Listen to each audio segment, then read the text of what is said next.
people that do not know him, just give brief introduction. He's right now currently, he was a professor at London University. If I'm wrong, just let it go. Okay. Because, and he quit that job because of the struggle of human rights abuses that's happening in the Ogaden region. Because of that, he was one of the founders of Ogaden National Liberation Front, and the Ogaden region is one of the most destabilized region and militarized zone in basically Horn of Africa. It's a region in between Somalia and Ethiopia. It's a region that mainly geographically they're in Ethiopia, but culturally, linguistically, and religiously they are Somalis. He's born and raised in that region, never had a chance to grow up and finish and help his community, but he advocates that from that perspective, he's going to talk about the geopolitics of Horn of Africa and identify the root causes and solutions that need to be happening. With that, please give a round of applause for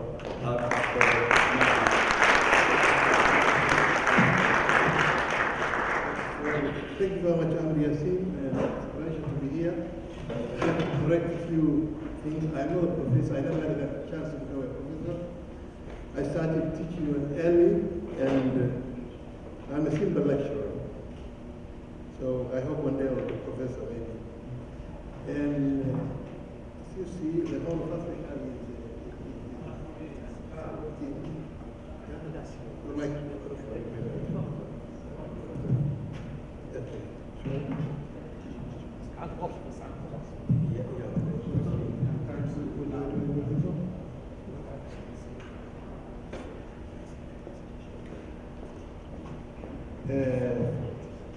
the Horn of Africa is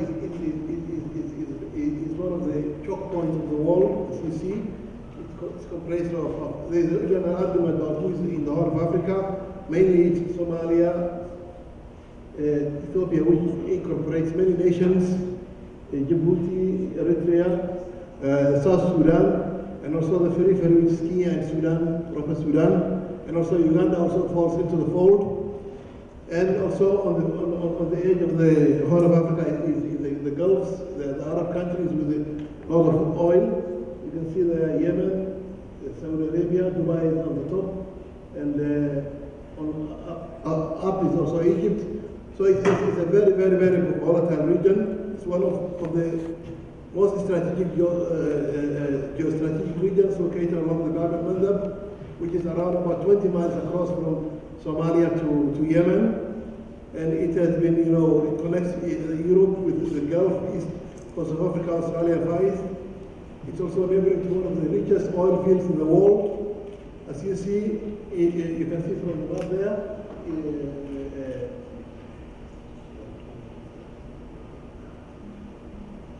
You see, it's a major trade route from west to east and east to west. And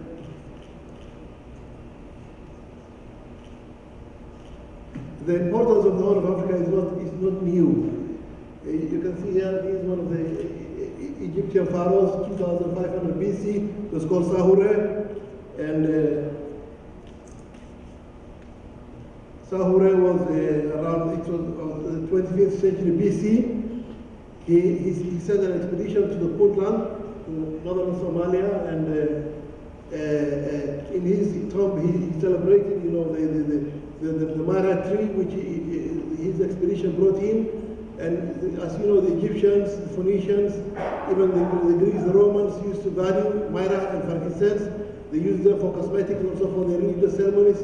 So this region is very rich, especially the Somali Peninsula, starting from Bosaso up to the hinterland in the Ogaden. Myra is very, very, very, very, the most productive, the biggest fields of Myra is in the Ogaden, the part of now which is in dispute. And Sahure was, you can see these murals on Egyptian tombs. He was celebrating his expedition. So from antiquity, the Horn of Africa was an area of expedition. And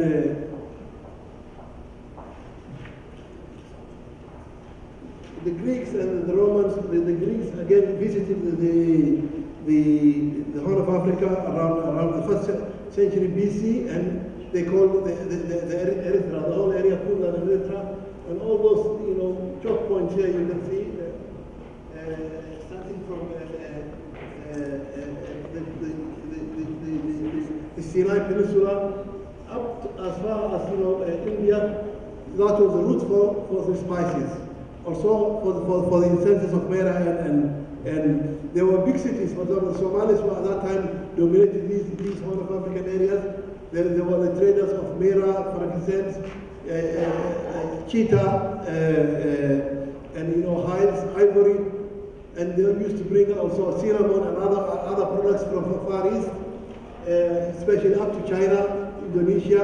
At that time there were traders trading between the Europeans who at that time valued spices from the east, and also from the hinterland of Africa, because they were on the coast, so they were intermediaries. So that area was very, very important even during the early 1st century, and up to today it's the same.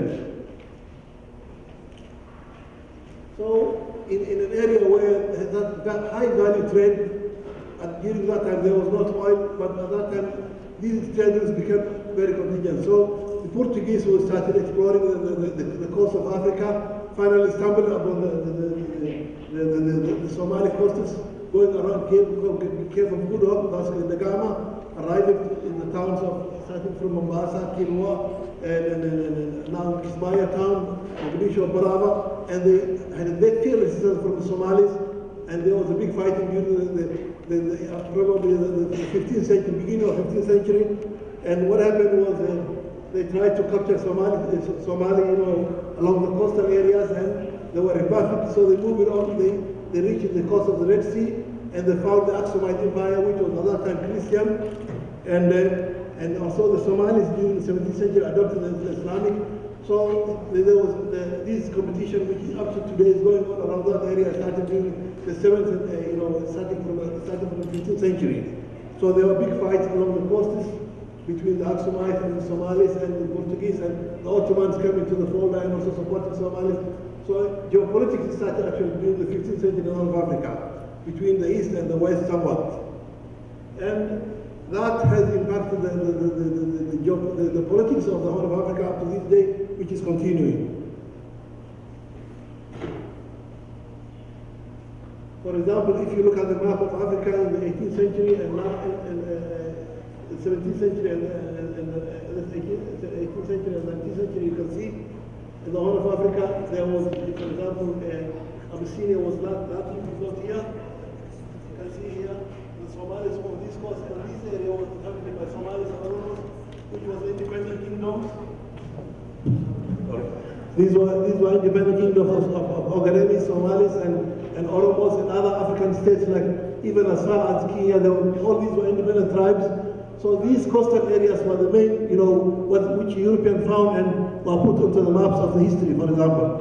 So the Aksumites were recognized, and they became Abyssinia, and almost all the Horn of Africa territory was recognized for them. The Somalis on the coast were also recognized, but the people in the hinterland around these areas, got disenfranchised, and that became a very, very, very, very big issue, which is continuing today. And as Christianity spread, Europeans became more, the expansion moved, and they became more global. The Portuguese were replaced by the British, the French, Italians. I think the Portuguese and the Spanish at that time were the lords of the show. Starting from the 17th century, the powers changed hands. So the French, the British, and the Italians became masters in the Horn of Africa, and that brought new reality again, another competition in the Horn of Africa. Also, there were also the Russians, the Swedes were also involved. So they found a soft spot in the Aksumite Empire, and since most of these areas were dominated by the Somalis, who were very, very fierce and could not be subdued, so they agreed with the Abyssinians, and which named itself as Ethiopia, and they recognized the territories which were not theirs. So from there started the current conflict in the Horn of Africa. So, in the 19th century, in 1890, Britain, Italy, and France signed an agreement with with Abyssinian Kingdom and rename it Ethiopia, and they give big chunks of territory. And from 1989 until 1935, there was war of attrition between, the Ethiopians and Somalis on the east coast, and also the Oromos and other nations. And then in 1935, Italy, which had a grudge with Ethiopia, attacking Ethiopia and captured the whole Horn of Africa, including northern Somalia, southern Somalia, except Djibouti and the part of Kenya, which was Somalia. So where Somalia lived. So the Allied force attacking, Italy, troops from South Africa, India, and also with American air support. The whole Horn of Africa was recaptured by Britain, and including Eritrea. So from 1940 up to 1956, the whole Ogaden Treaty was under British rule for the first time. They had one administration from Djibouti, almost from northern Somalia up to Kenya, Somalia, all was under the British rule. And in 1956, the British vacated the Ogaden and turned it to Ethiopia after disarming the Somalis. And after that, a new confrontation started. In 1960, Somalia became independent, but the Ogaden was left with Ethiopia, and the Somalis in Ogaden formed their first liberation front called Ogaden Liberation Front. At the same time, the Eritrean formed their own liberation front called Eritrean Liberation Front. Somalia, being antagonistic to Ethiopia, supported both liberation fronts, the Eritrean Liberation Front and the Somali Liberation Front. And then from 1960 up to 67, there was skirmishes along the border. Ethiopia attacking Somalia, and the OAU mediated, and there was a little bit of lull. There was the first president of Somalia and the king of Haile Selassie. There was an agreement in 1964 for cessation of hostilities. So the Somalis supported both liberation fronts, and then there was competition, army competition. The Cold War started in Somalia and Ethiopia. America supported Haile Selassie, gave them new airplanes, and Somalia was supported by the Soviet Union. They were given airplanes, and the building of armaments changed the balance of power in the Horn of Africa. The military became powerful, and both governments were toppled. Haile Selassie was toppled by Mengistu, and Abdul Rashid, who was at that time president, was toppled by Mohammed Siad Barre. So two military rulers came into the scene, and then the animosity restarted. The Ogaden people agitated and formed JWXO, which is the Western Liberation Front, in 1976, and then started operating the Ogaden. The Ethiopians counter-attacked and started provocating Somalis, and the Somali army went into the Ogaden. And then, because Mengistu adopted communism and socialism, Soviet Union said, okay, we have got about 70 million Ethiopians instead of 10 million Somalis, so they changed sides. They went to Ethiopia, and America changed sides and came to Somalia. So the big war of 1977 was fought in the Ogaden, where 15,000 Cuban troops, 12,000 East Germans, 3,000 Yemenis, Polish, the whole war support came to the Ogaden, and Somalis were pushing back, and then that was in the 1977 Ogaden affair was what happened, and that drained both governments. Both the Somalis supported the Eritreans, they supported the Tigrayan Liberation Front, which now rules Ethiopia, and the Ethiopian supporters other liberation front, other fronts against Somalis. So SNM from northern Somalia, USC, and others. So both regimes were toppled by the Liberation Front supporting each other. So in 1991, TPLF captured Ethiopia together with OLF, which was the inheritor of JWXO, and Eritrea liberated their territory. And the Somalis with the TPLF, there was an agreement since they were together, arms and comrades fighting against Mengistu. And when TPLF captured the capital, OLF reached an agreement with them, and they were given a period of transition where they formed their own government and built up their local administration on the understanding that after 2 years they have a right of choice to decide what they want. And then when that period finished, the TPLF became too powerful and decided that they want it all. So they attacked both, other forces who are together with them during the army struggle, and a new round of fighting started.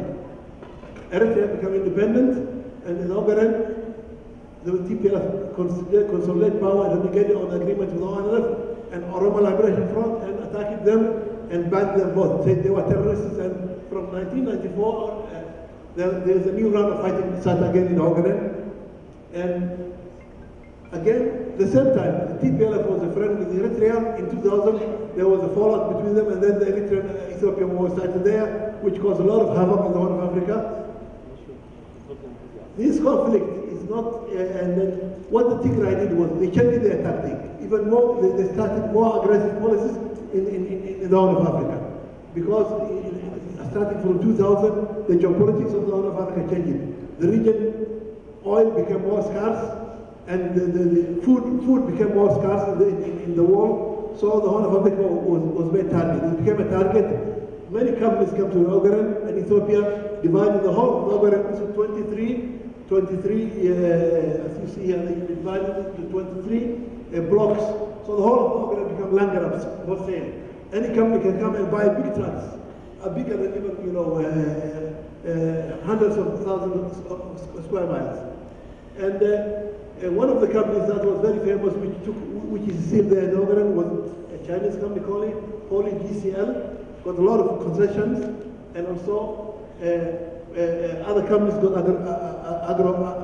agribusiness, for example. But the other people resisted, and there was fighting in 2007, and there was big fighting in a place called Obole. And from that time on, the Ethiopian government took an all-out war against Ogaden people. At the same time, they did the same. They started building dams in the Omo Valley, where there is a population of about 15,000 people. Very poor people who live along the Kenyan Ethiopian border, and they started building two dams, the Giba 1, Giba 2, and they destroyed their land and actually destroyed their livelihood. In Ogaden, the company started, developing gas and oil fields in Ogaden. As you can see here, the PDLC is a People's Liberation Army from China. It's a People's Liberation Army. It is a company which is actually exposed itself as a business, but actually it's the Chinese Liberation Army company. They came and the regional agreement with the Ethiopian Army, and the field is now being shared, although it's a Ethiopian government by the TPLF Liberation Army and the Chinese. You can see here, the army of the Ethiopian Army is signing an agreement with the Chinese company. Actually, two armies, the Ethiopian army and the Chinese army actually are developing oil in Ogaden. And that caused a lot of havoc of the agro-pastoral nomadic communities. Hundreds of miles of very important, grassroots and watering points were cordoned, and thousands of Somalis were displaced. You see, and the human rights abuse started there. Women were raped, burned, put in jail, and that caused a lot of international outcry from human rights groups. At the same time, the Ogaden it's a drought-prone area. The whole of Ethiopia, every 5 years there's a very massive drought, and these land grabbing and these have exacerbated further the situation in Ogaden and other parts of Ethiopia, in Oromia, even the Tigray and other parts in Amhara.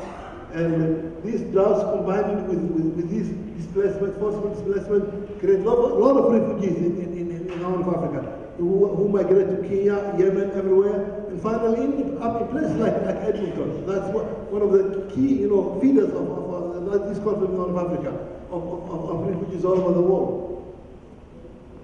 And what happened, so these massive burning of villages, everything, and creation of genuine like militias in the Ogaden, create havoc in those communities. The same is happening in other parts of Ethiopia. In Oromia now, in Amhara regions, they are repeating the same atrocities they did in Ogaden. And they've learned a lot of lessons, and that's why the whole of Ethiopia today is in a big crisis. And if you see, this is not peculiar. I'm taking Ethiopia and Ogaden as an example. This is not peculiar to Ogaden. It's spreading to the whole Horn of Africa. As far as even Zimbabwe, Tanzania, Uganda, parts of Kenya, southern Sudan, these scramble for resources. It's actually, without regard to the livelihood of the communities there, of the people, local people, is creating these hotspots of refugees and displacement destroyed livelihood.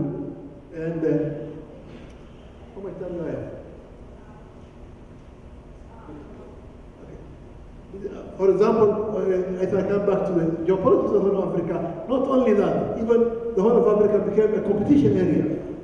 The navies of the world are competing now in Djibouti. We have got the American army.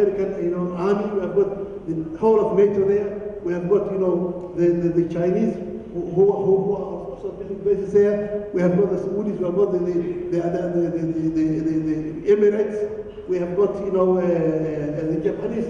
All of them have got bases in a tiny part of the Horn of Africa, and the competition is far beyond that tiny part.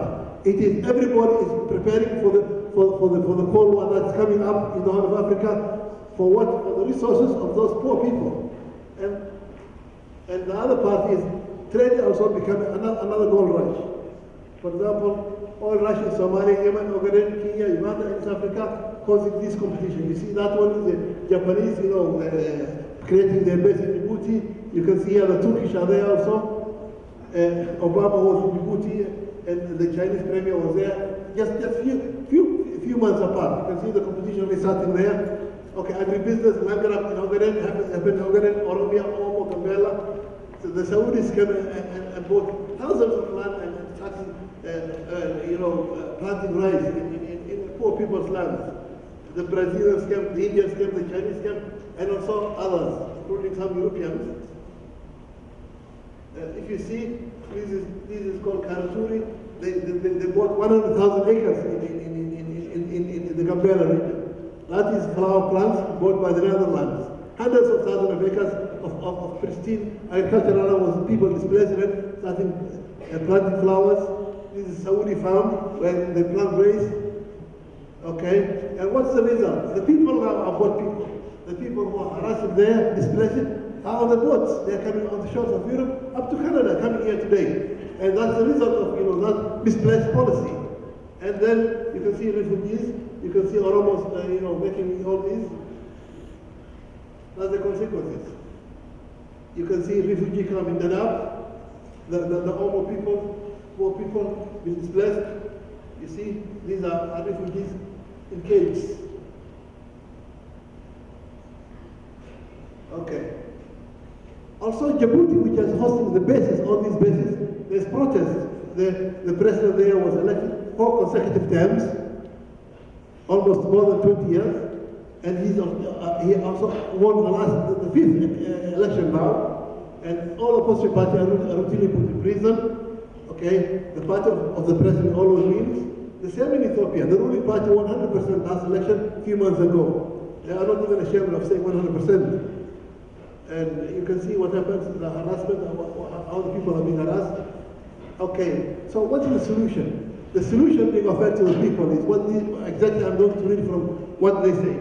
The EU say, for example, Ethiopia say, in China, it's urgent to adjust the energy structure and solve the problem of air pollution. Considering the friendship with Ethiopia, the Chinese government strongly supports the gas project cooperation between Ethiopia, and for the GCL, China will import natural gas from Ethiopia at a fair market price to improve its air quality in our country, while the project will promote the economic development of Ethiopia and provide more employment opportunities to the local people. And the local people are in refugee camps in EDmonton, or coming up as far away as Edmonton. So what people are they going to develop? The question, okay?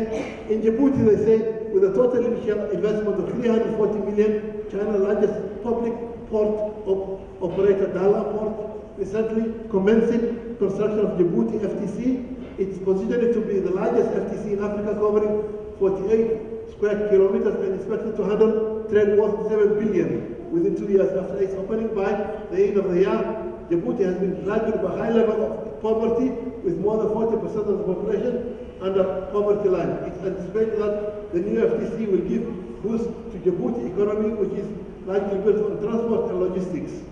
So that is what that's the justification they make. And the idea is a gateway to Africa. And if you look on the other side, the EU, the same. What did the EU say about that? The EU said, okay, we are getting these poor people, so we have to find a way. We have to give back money to their government so that they can take back. Which government? The government who, in the first place, and thrown out of their lands.